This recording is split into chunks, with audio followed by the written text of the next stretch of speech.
Hello students, welcome to Vaghela study channel. વિદ્યાર્થી મિત્રો, ધોરણ 10 વિકાસ પરીક્ષાલક્ષી અસાઇનમેન્ટ એટલે કે ગાલા અસાઇનમેન્ટ, તેમાં વિભાગ બીનું સંપૂર્ણ સોલ્યુશન આજે પૂરું થશે.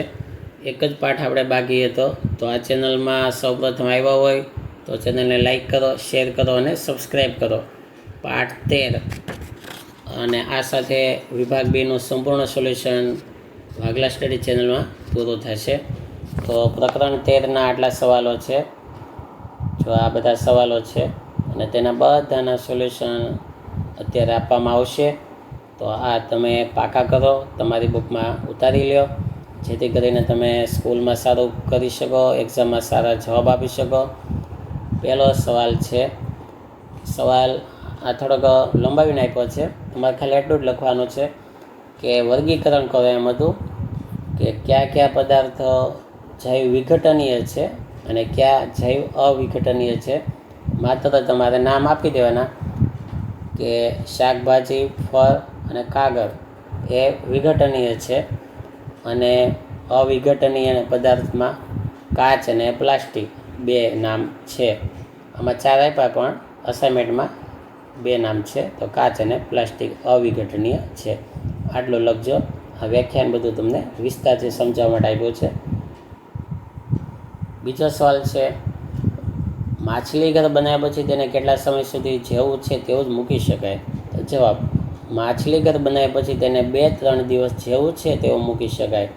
ચયા પછી ઉત્સર્ગ દ્રવ્ય પાણીમાં મુક્ત થતાં તે પ્રદૂષિત થાય છે, તેથી તેમાં નિયમિત સમયે પાણી બદલવું જોઈએ. સવાલ 3, શું આ જંતુનાશક પદાર્થો અન્ય ખાદ્ય સ્ત્રોતના માધ્યમથી આપણા શરીરમાં પ્રવેશી શકે છે? જવાબ, હા. અનાજના દાણા, શાકભાજી, ફળ, દૂધ, ઈંડા, માછલી વગેરે ખાદ્ય સ્ત્રોતના માધ્યમથી જંતુનાશક પદાર્થો આપણા શરીરમાં પ્રવેશી શકે છે. ચોથો સવાલ, કયા ઉપાયો દ્વારા શરીરમાં જંતુનાશક પદાર્થો કે રસાયણોની માત્રા ઓછી કરી શકાય? જવાબ, ખેતરમાં જંતુનાશક પદાર્થો કે રસાયણોનો નિયંત્રિત રીતે ઉપયોગ કરવામાં આવે. બીજું, કૃષિ ઉત્પાદનોમાં જંતુનાશકના પ્રમાણની સતત દેખરેખ તેમજ નિયમિત સમયાંતરે તેની ચકાસણી થાય. ત્રીજું, કાર્બનિક કૃષિનો વ્યાપ વધારવામાં આવે. આ રીતે. પાંચમો, જૈવ અવિઘટનીય પદાર્થો કેટલા સમય સુધી પર્યાવરણમાં મૂળ સ્વરૂપમાં રહી શકે છે? જવાબ, પ્લાસ્ટિક, કચરા જેવા જૈવ અવિઘટનીય પદાર્થો ગરમી અને દબાણ જેવા ભૌતિક પરિબળોથી અસર પામે છે, પરંતુ સામાન્ય પરિસ્થિતિમાં આ પદાર્થો લાંબા સમય સુધી પર્યાવરણમાં મૂળ સ્વરૂપમાં જ જળવાઈ રહે છે. સવાલ 6, શા માટે કેટલાક પદાર્થો જૈવ વિઘટનીય હોય છે અને કેટલાક પદાર્થો જૈવ અવિઘટનીય હોય છે? જવાબ, કાગળ, શાકભાજીની છાલ વગેરે જૈવ વિઘટનીય પદાર્થો છે. જીવાણુ કે અન્ય મૃતોપજીવીઓ દ્વારા વિઘટન પામી સરળ સ્વરૂપમાં ફેરવાઈ શકે છે. તે કુદરતી પદાર્થો હોવાને કારણે જૈવ વિઘટનીય છે. કેટલાક પદાર્થો જેમ કે પ્લાસ્ટિક, પોલિથીન વગેરે સૂક્ષ્મજીવોની પ્રવૃત્તિ વડે વિઘટન પામતા નથી. તે સંશ્લેષિત પદાર્થો છે, તેને કારણે તે જૈવ અવિઘટનીય છે. ટૂંકમાં કુદરતી પદાર્થોનું વિઘટન થાય છે. કૃત્રિમ પદાર્થો કે જે પ્લાસ્ટિક દ્વારા બને તેનું વિઘટન થતું નથી. 7મો સવાલ, એવી 2 રીતો દર્શાવો કે જેમાં જૈવ વિઘટનીય પદાર્થો પર્યાવરણને પ્રભાવિત કરે છે. જવાબ, પહેલું, જૈવ વિઘટનીય પદાર્થો સૂક્ષ્મજીવોની પ્રવૃત્તિ વડે વિઘટન પામી સરળ દ્રવ્ય પર્યાવરણમાં મુક્ત કરે છે.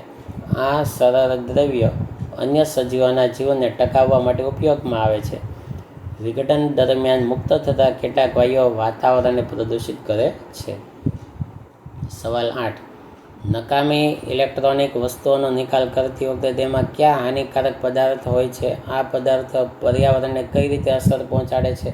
જવાબ, જ્યારે આપણે નકામી ઇલેક્ટ્રોનિક વસ્તુઓનો નિકાલ કરતા હોઈએ ત્યારે તેમાં પ્લાસ્ટિક અને સિલિકોનથી બનેલી ઇલેક્ટ્રોનિક ચિપ ઉપરાંત તાંબુ અને એલ્યુમિનિયમ જેવા હાનિકારક દ્રવ્યોથી બનેલી વસ્તુ હોય છે.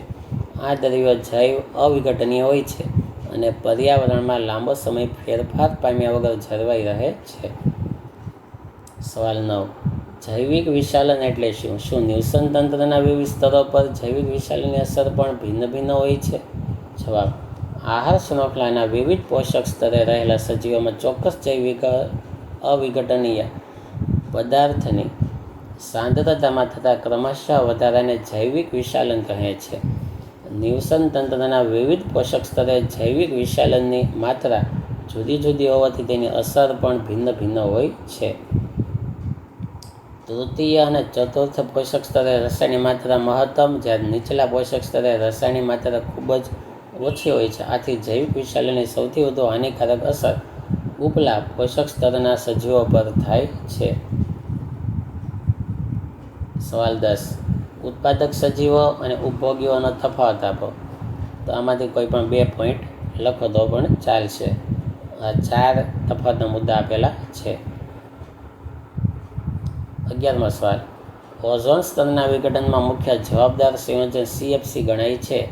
જવાબ: સ્ટ્રેટોસ્ફિયરમાં ઓઝોન સ્તર સુધીના હાનિકારક પારજાંબલી વિકિરણો શોષી લઈ પૃથ્વી પર પહોંચતા અટકાવે છે.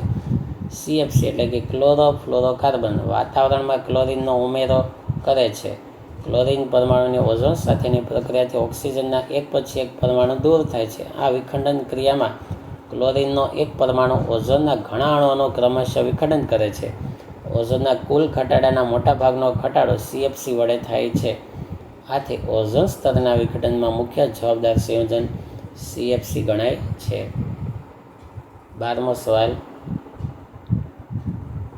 એનું નામ આપો, બીનું નામ આપો. એ બરાબર માંસાહારીઓ, બી બરાબર વિઘટકો, બેક્ટેરિયા અને ફૂગ. 13મો. કયા પોષક સ્તરે સજીવોની સંખ્યા સૌથી વધારે અને કયા પોષક સ્તરે સજીવોની સંખ્યા સૌથી ઓછી હોય છે? પ્રથમ પોષક સ્તરે એટલે કે ઉત્પાદકના સ્તરે સજીવોની સંખ્યા સૌથી વધારે અને ચતુર્થ પોષક સ્તરે એટલે કે ઉચ્ચ માંસાહારીના સ્તરે સજીવોની સંખ્યા સૌથી ઓછી હોય છે. 14મો સવાલ. નીચે આપેલા સજીવોની આહાર શૃંખલા રચો. દેડકો, કીટકો, પક્ષીઓ, ઘાસ. તો આહાર શૃંખલા આવશે: ઘાસ ખાય કીટકો, કીટકોને ખાય દેડકા, દેડકાને ખાય પક્ષીઓ, લીલને ખાય નાના પ્રાણીઓ, નાના પ્રાણીઓને માછલી, તેને મોટી માછલી. 15મો સવાલ. વ્યાખ્યા આપો. નિવસન તંત્ર. એક આ નિવસન તંત્રની વ્યાખ્યા કરજો, જે વિઘટકની નથી કરવાની, અને બીજી આહાર શૃંખલાની વ્યાખ્યા કરવાની છે.